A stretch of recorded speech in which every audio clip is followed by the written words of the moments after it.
Good afternoon, everyone. This video came up in my feed just a few moments ago, and I figured I need to watch this because I have a lot of strong opinions on tipping culture. I've written about it quite a bit, but I have a lot of thoughts on tipping culture. It's gotten really bad. Just to put my qualifiers out there, I have worked tipped jobs. My most recent one was working at Waffle House back in, I think it was 2023, 2022, I forget. But I've worked Waffle House, I've done DoorDash, I've worked at a bunch of different coffee shops, I've worked at restaurants and bodega style, grocery stores / meal prep sandwich places. I've worked the gamut of tipped jobs. Some of these jobs paid me less than $3 an hour because the tipped minimum wage is only $2.13 an hour. Some of these hourly jobs paid me $16 an hour plus tips. So I have the whole spectrum that I've worked and a lot of different experiences. So I'll share those throughout this as we watch it. But let's dive in. I can't wait to hear what he has to say about this. Because that's what the tip prompt is really asking. Here's your total. Would you like to make it more expensive? No, I would not like that. No, thank you. For the last few years on this show, we have been covering what I would call the pandemic of pointless tipping. Now, it used to be that tipping was expected only if you were at a sit-down restaurant or ordering a pizza for delivery.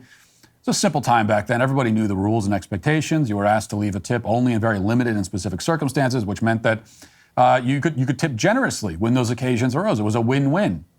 The waiters and pizza delivery guys, they made out pretty well, and you had the opportunity to feel magnanimous. I used to tip upwards of 25%, even more for most tipping situations. I was essentially a philanthropist back in those days. But then the dam started to crack a little bit, and suddenly places like coffee shops were putting out tip jars. And, why do I need to tip someone for pouring me a coffee? I could do that by myself. I'm more than happy to. This is a really good point. And again, I've worked in a coffee shop, several different coffee shops, and I want to draw your attention to this because tipping in a coffee shop is very different than tipping in a restaurant. So restaurants, like I said, they have a tipped minimum wage. It's $2.13 an hour.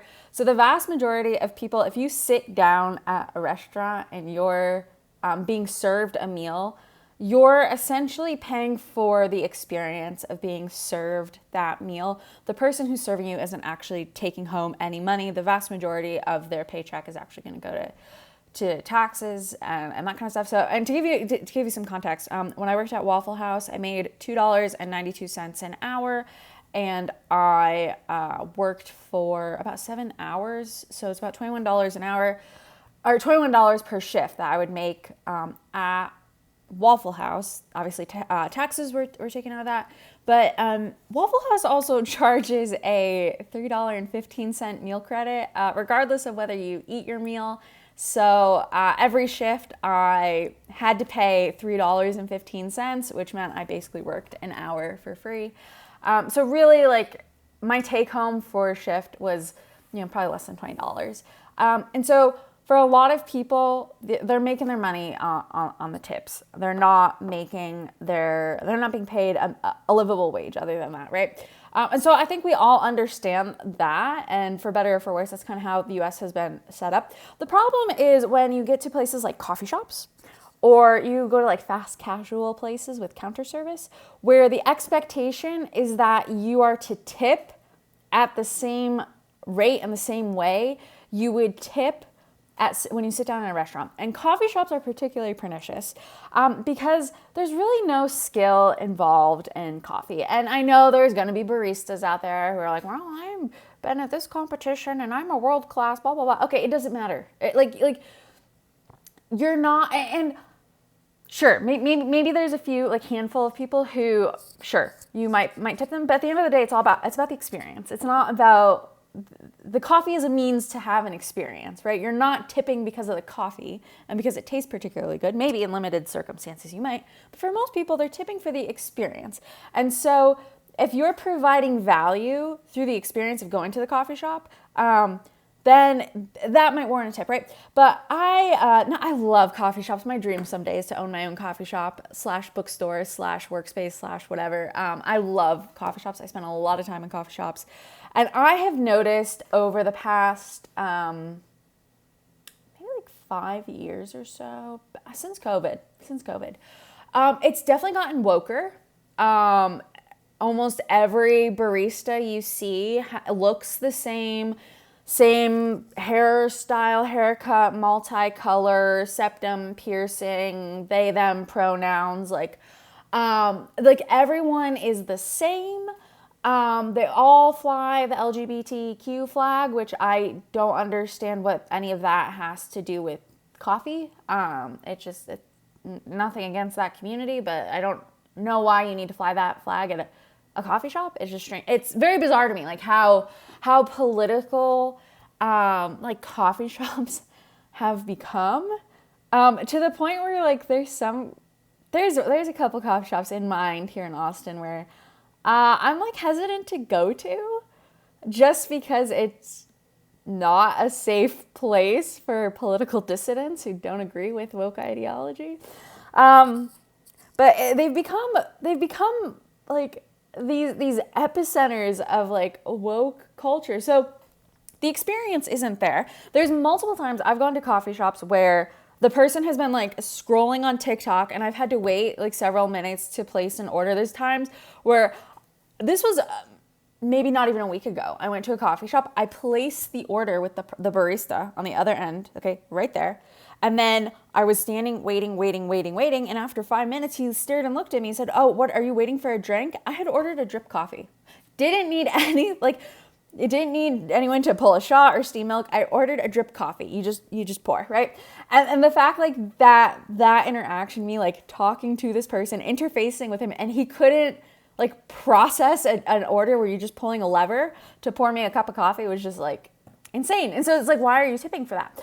But this gets me to the point I want to make, is that like pulling a lever to pour coffee into a mug is not a skill. Okay, fine. If you want to argue that, you know, making fancy cocktail level lattes deserves a tip, okay, that's a separate conversation. I'm talking about the basic drinks of pulling a shot of espresso or pulling a lever on a carafe to pour some coffee.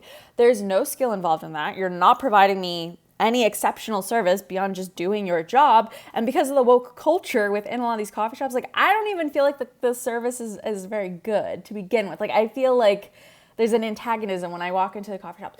So why am I tipping? Why am I tipping for that? And you've probably noticed, I'll get into this in a bit, why this is the case, but a lot of coffee shops use platforms like Clover or Square or Toast to process payments.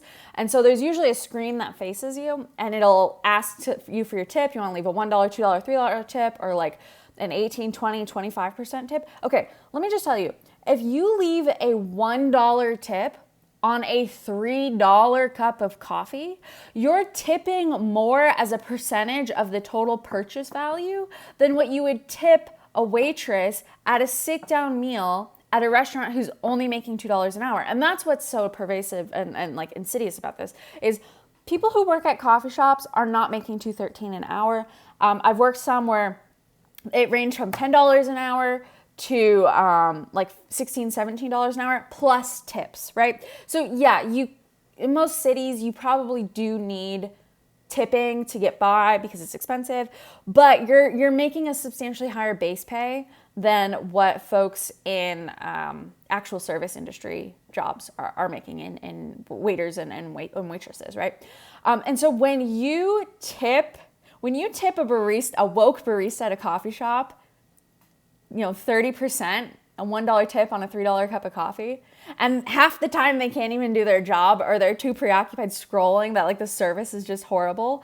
But you're not going to tip that to someone at a sit-down restaurant that you go to, or the alternative, you would never even consider leaving that kind of tip for a Taco Bell worker. If you order, you go through Taco Bell and you go through drive-through, like they have to put more work into preparing your meal than a barista does in preparing a cup of coffee.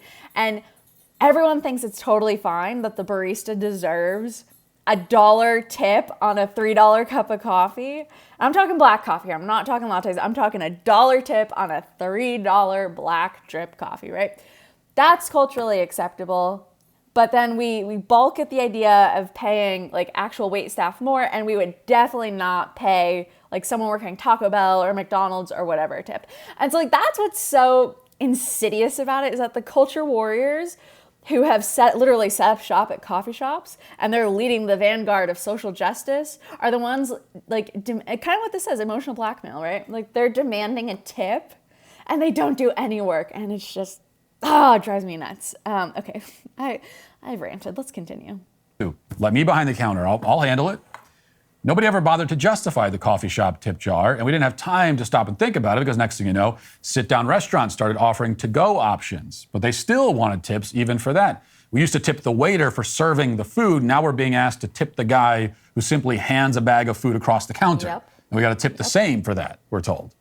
Tipping had already gotten out of hand, and we hadn't seen the worst of it yet because one day, seemingly out of nowhere, all at once, every store in America started using touchscreen tablets at checkout, which makes it even easier to add a tipping option. And this was the moment when the dam finally gave way. The simple, innocent days of tipping only on pizza night or date night were gone, and now everybody wants a tip. Every cashier at every store suddenly turns into a panhandler. Doesn't matter if you're at a bakery or a coffee shop or a fast food place or an airport or a supermarket or a gas station, a hardware store. They all want tips. They've all decided that inflation hasn't made life expensive enough as it is, apparently. Okay, I don't know if he's going to get into this, but I definitely want to call attention to this before we go any further. So it's not that the people at these places are expecting the tip. And I want to be very clear about that because the way he's approaching this, he's suggesting that, you know, the craft vendor at the farmer's market is demanding a tip. I saw a video on TikTok once where a girl was getting a wedding dress and they demanded a tip. All these different, I've seen places where like getting an oil change, you know, they request a tip. Anytime you get your hair done, you have to pay a tip, right? There's all these different contexts outside of dining, and specifically sit-down dining, where tips are now expected and normalized.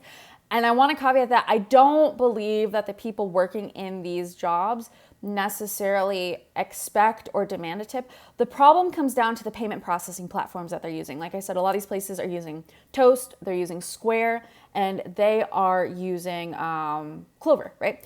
And so these platforms by default give you a tipping option. I don't know if you can disable that. If one of you uses these and has a business, please let me know whether or not you can disable it. If you could disable it and you're choosing not to, you know, that's a different conversations. But I don't know that retailers have the option to disable the tipping page that comes up through the checkout process, right?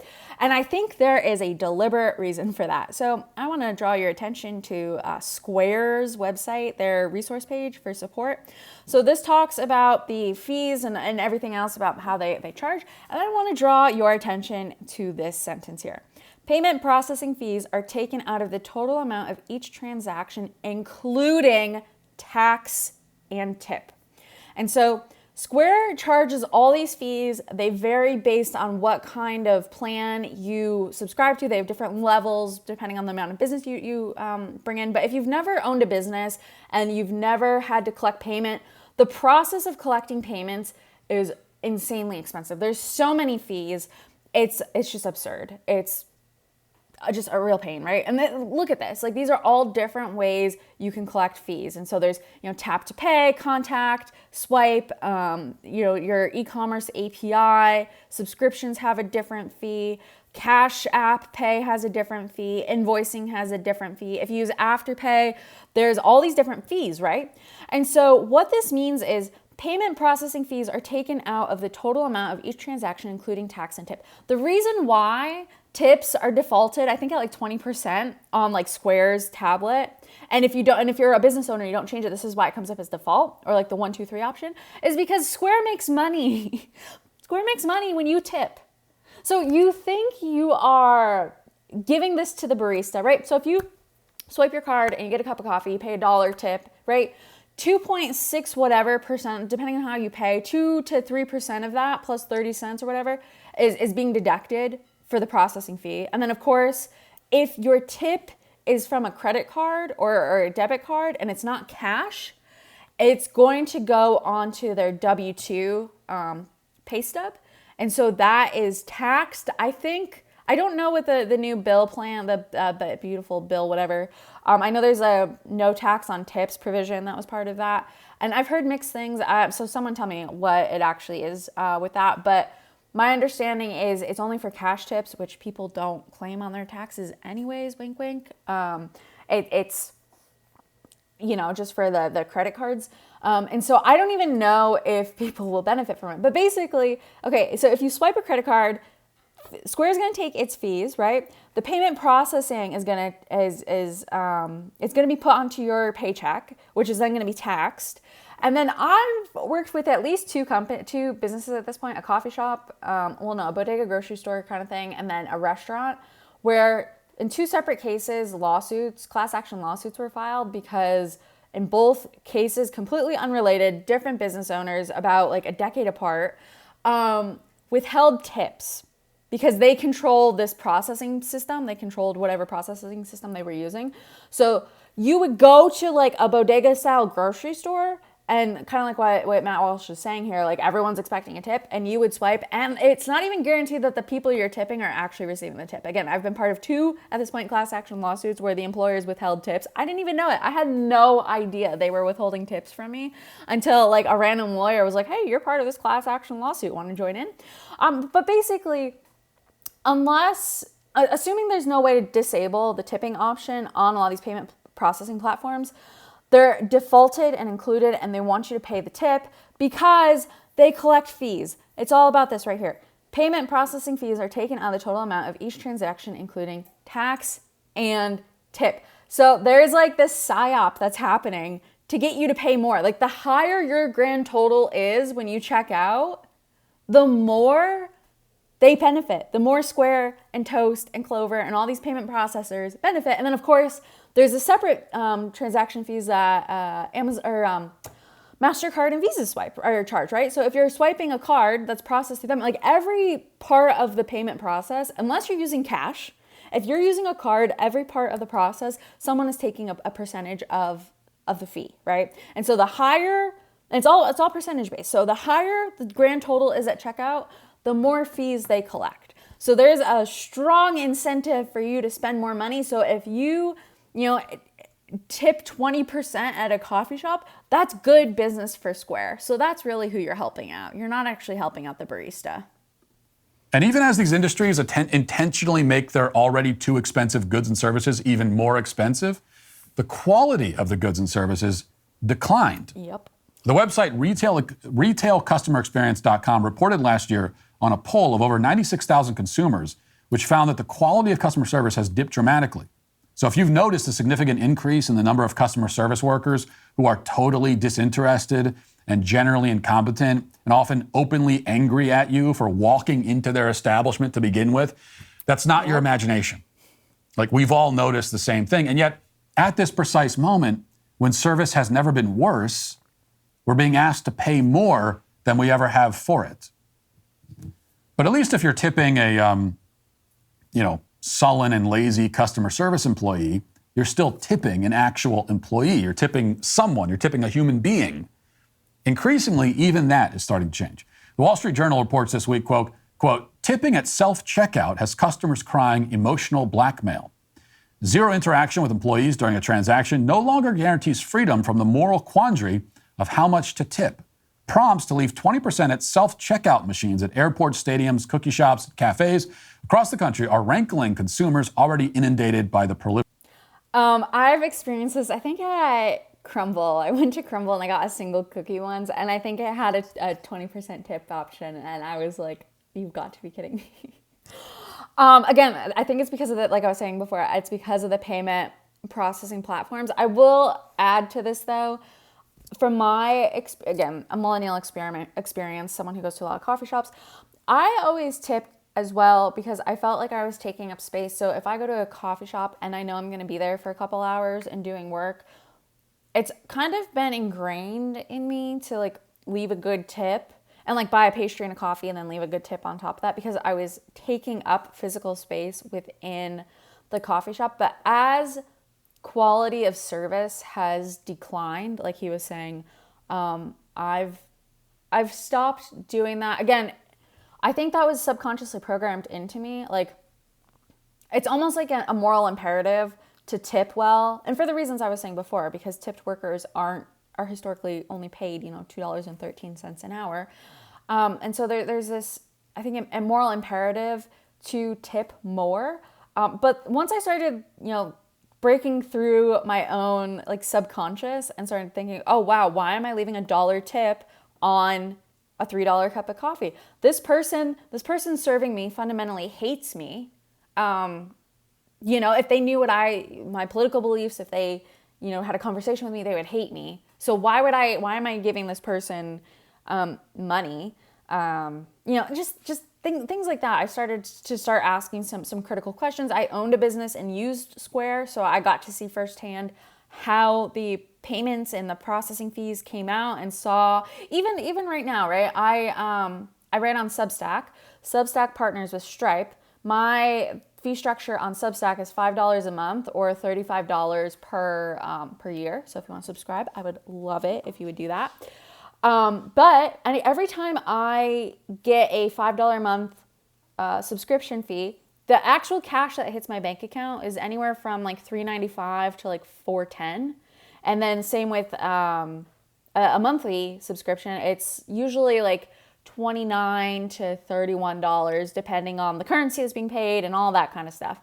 So like retailers, especially small businesses, aren't actually capturing the full payment. A lot of stuff is being siphoned off. And so that's something, if you're not aware of like how the payment processing fees are working behind the scenes to kind of siphon money off of businesses. Like this is what's happening. So I'm sympathetic to some workers who are in these roles and need the cash. I'm sympathetic to the business owners, but at the same time, like I think we have to hold people accountable. And so if you're a business owner using like these self-checkout kiosks, like Crumble, right, where you just enter into a tablet, or if you're a customer service worker, like he was saying, and you're not providing good customer service, I think we as the consumers also have to hold accountability there and like draw the line and say enough is enough. Proliferation of tip screens. Business owners say the automated queues can significantly increase gratuities and boost staff pay. But the unmanned prompts are leading more customers to question what exactly the tips are for. They're cutting labor costs by doing self-checkout, but what's the point of asking for a tip? And where's it going? Says Ishita Jamar, a senior at American University in Washington, D.C., who has noticed more self-serve tip queues at restaurants she frequents. Tipping researchers, that's a job apparently, tipping researchers, and labor advocates say that so-called tip creep is a way for employers to put the onus for employee pay onto consumers rather than raising wages themselves. Companies say that tips are an optional thanks for a job well done. Job well done? Well, who did the job at a self-checkout machine? Me? If anyone should be tipped after I use self-checkout, it should be me. And I really should get a tip because I'm very efficient on the self-checkout, okay? Unlike a lot of people, and they're in front of you self-checkout, you know that's going to be a problem because you're going to be there. They bag each thing slowly and individually and all that. I speed through that thing. It's one of my best skills. And I've already taken on the role of the employee when I'm at the self-checkout machine. I am scanning and bagging my own items. So the store should be tipping me for my labor, not the other way around. Self-checkout has always been kind of a time of internal emotional conflict for me because on the one hand, I appreciate how self-checkout caters to my antisocial tendencies. So I like that. I don't have to talk to anybody. That's great. On the other hand, I think it's certainly a generally unhealthy thing for society to replace human jobs with machines. I don't think that's a good trend. Okay, it doesn't go anywhere good. And besides, I sort of resent being asked to do the job of an employee without being paid for it. I think as soon as we get to the point where Walmart expects the customers to come in at 3 a.m. to unload the trucks and stock the shelves and mop the floors, and they'll still ask us to leave a tip at the end of it. And most people will. See, that's the real story here. It's clear that the tipping virus, it's spreading uncontrollably. We all know that now. As with most things in our culture, the solution is to get back to the basics, to return to tradition. The only people who should be asking for a tip are waiters and fast food delivery people. Even though the food delivery apps already charge service fees and delivery service fees and service delivery fees, and then they ask for a tip on top of all that. So you're paying $87 for a hamburger before you add the tip. Well, that's kind of a separate issue. Waiters and delivery people, Still, they can ask for tips. A few other service jobs that have been grandfathered in, valets, coat checks, etc. Everyone else can make do with the wage that they're already being paid. You're already getting paid to do your job. That's why if you're at the checkout, your paycheck is for this right here, this interaction where I'm giving you something, you're scanning it, you're taking the card. Like, that's what that's for. That's what your paycheck is for. It's for that. And that's how it used to be, and it's how it should be again. We can get back there, but it's up to the customers to make that happen. The customers have to say no. See, this is the other element in the perfect storm that has led to this tipping pandemic.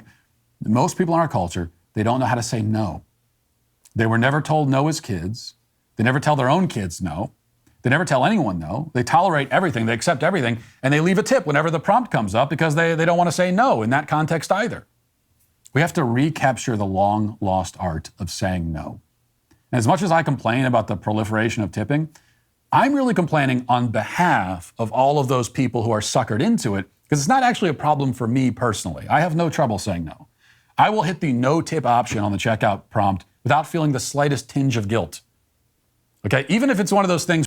So I still feel guilty, even though I've talked extensively about this and written about it, and like I've called attention to the absurdity of, you know, paying $1 for a drip coffee, right? Tip on a drip coffee. I still feel guilty as well. Again, because I've been in these roles and I understand. And I don't think, kind of going back to what he was saying before, a lot of businesses do pass on the labor costs. Like they absorb rising labor costs, not by paying their workers more, but by defaulting to tips. So I interviewed about a year ago with a coffee shop here in Austin. And the hourly rate for that coffee shop was $10 an hour, which is pretty low considering like other hourly places pay a little bit more. And I applied to 2 places actually, and there was another one I actually interviewed with, and I think they were paying $12 an hour, but both came with tips, right? And so the first coffee shop that was just a coffee shop, they also served alcohol in the afternoons and evenings, so they doubled as kind of like a bar. After tips, the expected hourly pay was $25 an hour. And the other one was a full service, like meal. They serve meals. So there was a barista. I was applying for the barista role, but they also had a full kitchen. And so as a barista, I would have gotten a portion of the tips, and that would have brought me, at their peak, they said they pay out like their folks make like $35 an hour. So after tips, what's interesting about this is after tips, a lot of these service workers are making more than a lot of skilled workers. And I'm saying this, again, for context. I did some writing work for a women's news digital media company based in New York City a couple of years ago, and they were paying me $35 to $40 an hour. And there's a lot of low-level, entry-level media jobs. Well, they don't really exist anymore because of, AI. But when they did exist, a lot of those entry-level stuff, that's what they were paying. I think BuzzFeed, I saw, was paying like $25 an hour, which is insane. But basically, you have service workers, like, again, picking on baristas here, but you have baristas who, after tips, are making more or the same as other, skilled laborers. And I mean, I spent summer in Jackson, Wyoming, and I worked at a coffee shop there for a few weeks. What an experience that was. But it was during peak tourist season, so it was really busy. But on busy days, like my hourly rate was $35, $40 an hour, which is, again, like not crazy. There's a lot of entry level, or not even entry level, a lot of skilled workers who are making that. I've posted another video about the Gen Z employment crisis, but if a Gen Zer making the median household income, so I think it's like $68,000 an hour, if they work an average work year, which is about 1,800 hours, that their average hourly rate is only $38 an hour. So this is a problem. You have people you have unskilled, Baristas, there's no skill in being a barista. You have unskilled baristas, unless you're doing latte art, but again, it's a separate conversation. You have unskilled baristas and other, service workers who are making as much, if not more, when you include tips, as skilled workers are making. And that creates a problem in the market. Like who's going to go get a college degree and take on a job writing for $35 an hour when you can go be a barista and make just as much, if not more.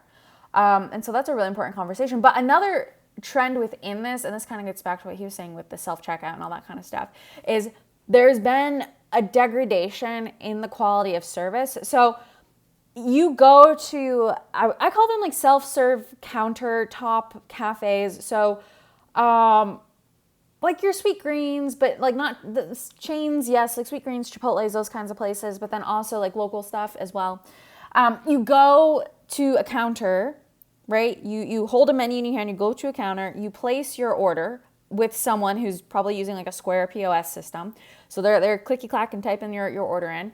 You are asked to leave a tip before you've sat down, before you eat your meal. So at the front end of the transaction, you're left to leave a tip. And then all these places will hand you like a number or something, and then you have to go and retrieve your meal. So they'll put it out for you to come collect it when it's ready for you. And then at the end of your meal, you're expected to bus your own table. So you're leaving a 20% tip or more with an employee who's making a base rate well above $2.13 an hour. They're probably, again, $10-15 an hour. So you're tipping while they need it to survive at the same time is far higher than what the average waitress is making down the street. And they're doing twice as much work because you have to, you're placing your order with them, but then you have to pick up your order. So you're running food to your own table and then you're busing your own table. It's absurd. So what are you actually tipping for? What, for the privilege of them to take your order? For their privilege of working? Like, it's basically what you're paying, is you're paying for the privilege of people to work. And so we've like tipping culture, and we've inverted it and flipped it on its head. And it's no longer about the quality of service or the experience or, giving what people actually deserve. Like he was saying, delivery drivers and waiters and waitresses, we're not tipping them anymore. We're tipping everyone else. And for them, it's just the privilege. It's their privilege of working that we're tipping. And we're not getting anything out of it. There's no benefit to any of us from it. Like, I don't know anyone who derives, like, we're doing the jobs, right? Like, if I have to bust my own table, why am I tipping you? What am I getting out of that, So he raises some good points here. Where they really ramp up the emotional blackmail, but by asking you. Sometimes if you're in maybe, say, a drive-through line, and they'll say, oh, did you want to add the tip here? Like, probably 90% of people, especially then, will say, oh, yeah, sure, I'll tip. I have no problem saying, oh, no, I don't. Thank you for the opportunity. I don't. I'll just pay. I'll pay the actual amount that's on the receipt, and that's it. Thank you so much for the opportunity to pay more, but I would rather pay less, actually. I'm not stealing the goods that I purchased. I've already paid for them. I don't feel morally compelled to voluntarily pay more than what they cost, because that's what the tip prompt is really asking. Here's your total. Would you like to make it more expensive? No, I would not like that. No, thank you. That's all. That's all we need to say. And saying no to the tip prompts is just the start. It's good practice for all the other no's we should be saying. Emotional blackmail is a common tactic in our society, and it's used to advance all sorts of insidious agendas. The over-tipping agenda is not the most insidious, but it's not the least either. And the solution is the same, either way. Just say no. And to those asking for undeserved tips, we can also say, you're canceled.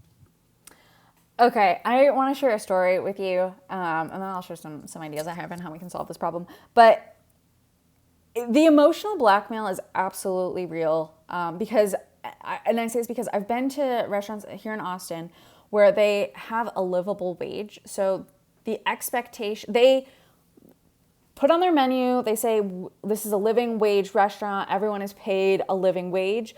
But again, because they're using these platforms like Toast, which defaults a tip option, they will still ask for a tip. they will still ask for a tip. So there's a cafe here in Austin who does that. They have a living wage policy where all of their workers are paid a quote unquote living wage. I've been there a couple times, and the experience has been different depending on who's serving you. I've had people who have openly said, hey, this is a living wage restaurant. There's no expectation to tip. But if you would like to, here's an option to leave even more on top of the mandatory tip you're already expected to leave. That's included in your bill total. I've had workers who did not disclose that. So it might be written on the menu. There's not going to be a lot of attention drawn to it, right? It's just kind of like there. And you're kind of left confused, especially when like someone hands you the little like toast tab to like finish your payment. It's like, okay, do I leave a tip? Do I not? And they're standing right there looking at you. So it does feel like emotional blackmail. And so you're expected, even in places that pay a living wage, that don't expect a tip, implicitly still expect a tip. And again, it depends on who's serving you and what their agenda is. But if you have an employee who wants as much money as possible out of their shift, they're not going to disclose that to you. They're going to, kind of let you do what you're pre-programmed to do. So tipping is obviously out of control. We need to do something about it. So what are the solutions? One, I agree with Matt that we should stop tipping, but in practice, that's really hard, especially when there is this emotional blackmail aspect. When you are standing on the other side from another human who does, maybe they're saving it for college. Maybe, again, you're working $10 an hour as a barista and you need the tip to kind of boost you up to make your wage livable. I'm sympathetic. I have worked those positions, and it's not their fault that their employers are, using consumer tips to subsidize the wage so they don't have to compensate them more. I'm sympathetic to that. However, like I was saying before, I don't think it's fair that you should tip 30% on black drip coffee when a Taco Bell worker definitely is not getting a tip, and a server at a restaurant is, the expectation is only 20%. So I think the solution is to customize your own tip. And this is something I've been doing. So when I go to a coffee shop, I will leave a 25-cent tip on a drip coffee, and I will leave a 50-cent tip on a latte. And that's that. You're not getting any more from me for that. And if I order like a pastry total or whatever, so say I get like a latte and a pastry and my total comes to $15, I'm not leaving a percentage. I'm still leaving 50 cents, right? You made my drink, you pulled my pastry out of the pastry case and put it into a sleeve. Like, there's no skill involved. There's no service involved here. You're just doing your job. So I understand that tipping culture is still here. I eventually would like to get to a point where I'm comfortable saying no. I'm not there yet, so this is kind of my easing into it. So I would say, like, I've come up with a couple rules for how to like handle tips. Obviously, if they're making $2.13 an hour, leave the full tip, right? They're depending on you. If you're getting a service that is part of their basic job description, like at a brewery, if they're like pulling a lever to pour your drink, or at a coffee shop, they're pulling a tab, tip at your discretion. I don't think you should have to tip for that. Again, like I tip a quarter for a cup of coffee, fine. But you don't have to. I don't think that's necessary. If they're doing something more, maybe making a specialty cocktail, a latte, if you want to go that route, you like what they do, you think the quality in the service is good, you can leave a little bit more. Again, you don't need to leave a percentage. You can add your own tip in. If they're delivery, if you go to the store, if you go to the restaurant and you pick up takeout, there's no tip there. You're not taking up space in their restaurant. You are not, you're not doing anything. You're not sitting there. They're not bringing it to you. They literally packaged it. So there's no reason to leave a tip. If you go to a counter service restaurant, like I was describing before, where you have to retrieve your own meal. So Panera, think of Panera. Panera, you go to the counter, you order, you take a buzzer or whatever. They buzz you when it's ready. You go up and you pull it off the counter, and then you sit at your table, and then you bus your own table when you're done. If you're at a place like that, don't leave it. I wouldn't say leave a tip on the front end. I would not do that. And if you feel like you got really good customer service, then maybe, go up to an employee afterwards and be like, hey, I really liked what was happening. can I leave you a cash tip, or buy a cookie or something or a dessert and then leave the tip there? Like, stop front tipping on service. I think we gotta stop doing that. So stop doing it. And for the reasons I described with Square and how they use it to boost their own fees, like, just stop doing that and tip at the end of your meal. And this is where I think the most important part of tipping comes in. We get back to cash tipping, right? And I'm not saying like people should do illegal things, but service workers benefit from cash tips. So stop paying tips on your card. They're getting screwed over for a lot of the reasons I said. Give them a cash tip. It's not that hard. Cash is good. We should continue using cash. I don't think, like, I understand the convenience of digital wallets and digital stuff, and I'm a fan of digital, but at the same time, I'm not opposed to cash either. I think there's time and place for everything, and cash is good. So if you want to dine out and you want to leave a tip somewhere, start bringing cash with you. You know, everyone, you get to control how much you leave in tip, and the person receiving the tip gets to keep it. It's pretty simple. And you're still participating in the tipping culture. And so you see, you know, it's a way to get around the emotional blackmail. So I agree with some of the same things he said here. I think we need to get away from tipping culture. I think too much of it is passing the cost of employment onto consumers. And the more we let this happen, the more we're going to end up paying. I'll close by sharing an experience I had. I wrote about this on Medium like a year or two ago. But I went to a place here in Austin that charged a health and wellness fee on top of their total. I have no idea what that means. Like, did I directly subsidize the employees' health insurance? Is this for yoga retreats? Are they getting, you know, mental health services from this? I have no idea what this 3% health and wellness surcharge is. But I bring it up because, again, it doesn't seem like a lot, you know, 9 cents on a $3 cup of coffee. Okay, fine. Well, this place also serves, it's also a bar, so it serves drinks at night. It's very easy to run $100, $200 tab at this place. If you're going out for a night, 3% adds up. It adds up a lot. So if you don't know how these fees are being used, it's a slippery slope before all sorts of different fees are being added. So, okay, we're starting with the health and wellness charge today. Okay, is payroll taxes eventually going to get passed on? If rent is jacked up at this place downtown, are they going to pass like a property fee or a location fee? You know, you look at Uber Eats and DoorDash and all these companies, there's so many fees tacked on it, and we just passively accept it. And so if we don't draw a line in the sand for ourselves individually and say, this is what I'm willing to tolerate and this is what I'm not willing to tolerate, all these fees will just continue to encroach and will continue to get taken advantage of. And again, I think in a lot of cases, you know, this is all well-meaning. Businesses are trying to do good. They're trying to help their employees. Employees are, you know, trying to earn a living. I get it.